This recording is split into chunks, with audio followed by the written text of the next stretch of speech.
আসসালামু আলাইকুম ইয়া আহলাল কবুর ইয়াগফিরুল্লাহু লানা ওয়া লাকুম আনতুম সালাফুনা ওয়া নাহনু বিল আসার।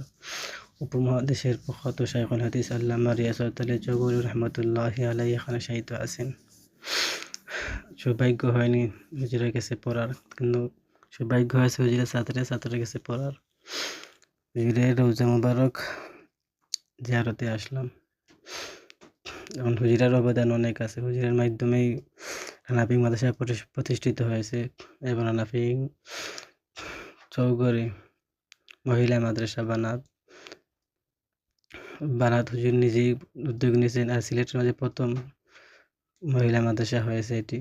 আর হানাফি মাদ্রাসার প্রথম যে সময় হয়েছে চট্টগ্রাম থেকে হাটহাজারী মাদ্রাসা থেকে যায় না, মানে জায়েজ ফতোয়া আসে নাই মহিলা মাদ্রাসা বেটিনদের জন্য। কেন?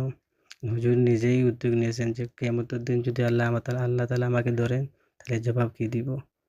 কিন্তু এখন বর্তমানে হাটহাজারী মাদ্রাসা মহিলা মাদ্রাসা আছে, কিন্তু আল্লাহ তাআলা কাকে কোন সময় কোন যোগ্যতা দেন আর কার কোন নজরিয়া আল্লাহ তাআলা ভালো জানে। এখানে হুজুরের কবর আর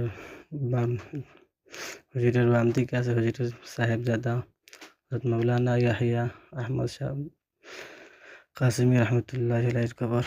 বাপ ছেলে একসাথে কবর দেওয়া হয়েছে। সবাই দোয়া করবেন আল্লাহ তাআলা তাকে জান্নাত